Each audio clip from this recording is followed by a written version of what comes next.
أعوذ بالله من الشيطان الرجيم بسم الله الرحمن الرحيم السلام علیکم ورحمۃ اللہ وبرکاتہ۔ بسم اللہ الرحمن الرحیم۔ ایک مرتبہ حضرت موسیٰ علیہ السلام اللہ سبحانہ تعالیٰ سے ملاقات کرنے کے لیے وہی طور پر جا رہی تھی۔ اچانک ان کے ایک رونے کی آواز سنائی دی۔ حضرت موسیٰ علیہ السلام نے دیکھا ایک پتھر رو رہا ہے۔ آپ علیہ السلام نے اس پتھر کے قریب گئے اور آپ نے پوچھا، تمہارے رونے کا وجہ کیا ہے؟ تم کیوں رو رہے ہو؟ تب وہ پتھر روتے ہوئے کہا، ہے اللہ کے نبی، میں اللہ تعالیٰ کی ڈر سے رو رہا ہوں۔ مجھے اللہ تعالیٰ کا خوف ہے کہ اللہ تعالیٰ مجھے بھی جہنم میں ڈال دے تو میرا حشر کیا ہوگا۔ ناظرین کرام، ایک پتھر کا یہ خاک سا اس لیے وہ ہوگا کہ اللہ تعالیٰ نے قرآن مجید میں یہ ارشاد فرمایا ہے، جس کا ترجمہ کچھ اس طرف ہے کہ جہنم کا ایندھن انسان اور پتھر ہے، لہٰذا یہ پتھر سوچا اللہ تعالیٰ مجھے بھی جہنم میں ڈال دے، اس بات کو یاد کر کے میں رو رہا ہوں۔ اور یہ پتھر کہنے لگا کہ آپ اللہ تعالیٰ کے پیغمبر ہیں اور آپ اللہ تعالیٰ سے ملاقات کے لیے وہی طور پر جا رہی ہے۔ آپ کے یہ گزارش ہے، آپ میرے حق سے دعا کر دیجیے، آپ میرے لیے سفارش کر دیجیے تاکہ مجھے جہنم کی آگ سے نجات ملے۔ اس پتھر کو روتے ہوئے دیکھ کر حضرت موسیٰ علیہ السلام نے اسے تسلی دی، میں اس وقت اللہ تعالیٰ کے دربار میں جا رہا ہوں اور میں اللہ تعالیٰ سے تیرے لیے سفارش کروں گا۔ اور یہ کہنے کے بعد حضرت موسیٰ علیہ السلام وہی طور پر چلے گئے اور کوہ طور پر جانے کے بعد اللہ تعالیٰ سے ہم کلام کیا۔ اس درمیان آپ اس پتھر کے بارے میں بھول گئے۔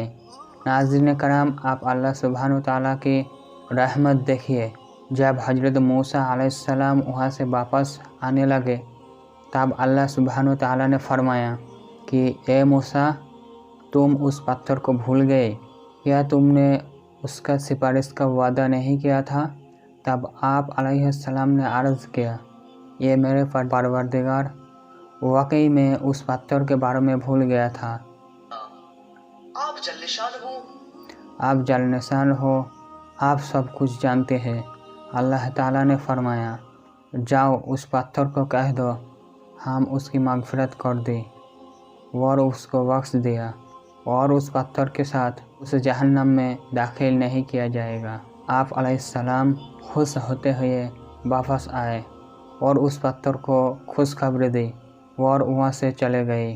کچھ دن بعد ایک بار پھر حضرت موسیٰ علیہ السلام اسی راستے پہ کوہ طور پر اللہ سبحانہ تعالیٰ سے ملاقات کے لیے جا رہی تھی۔ پھر حضرت موسیٰ علیہ السلام کو اسی پتھر کو رونے کی آواز سنائی دی تو انہوں نے اس پتھر کے قریب گئے اور پوچھا، تم کیوں رو رہی ہو؟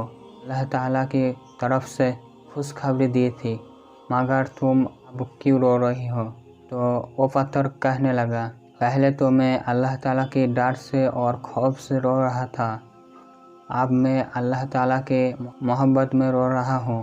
یہ اللہ کے نبی، اللہ تعالیٰ نے مجھے ایسا نعمت عطا کیا اور میرے اوپر رحمت فرمایا، یہ موسیٰ علیہ السلام، میں ان کی محبت میں روؤں نہ تو اور کیا کروں۔ اللہ اکبر۔ ناظرین کرام، ایک پتھر اللہ تعالیٰ سے خوف کی اور اللہ تعالیٰ کی محبت میں رو رہا ہے۔ اللہ تعالیٰ نے ہمیں سب کچھ دیا، مگر اس کے باوجود ہم لوگ اللہ تعالیٰ کے شکر ادا نہیں کرتے۔ اللہ تعالیٰ ہمیں رزق دیتے ہیں اور ہر وقت جینے کے لیے آکسیجن دیتے ہیں، مگر پھر بھی ہم لوگ اللہ تعالیٰ کی نافرمانی کرتے ہیں۔ جب کسی پرندہ یعنی جانور چلاتی ہو، ہم یہ سمجھتے ہیں کہ وہ بے وجہ چلاتی ہے، لیکن ایسا نہیں ہے۔ کبھی کبھی یہ اللہ کی ڈر سے روتے ہیں اور کبھی کبھی ہم جیسے لوگوں کو اطلاع کرنے کے لیے چلاتے ہیں کہ اللہ تعالیٰ کی ذکر کرو اور اللہ تعالیٰ کی رحمت کو سمجھو اور اللہ تعالیٰ کی طرف ہو جاؤ، لیکن ہم لوگوں کو یہ سمجھ میں نہیں آتی۔ ناظرین کرام، ہر وقت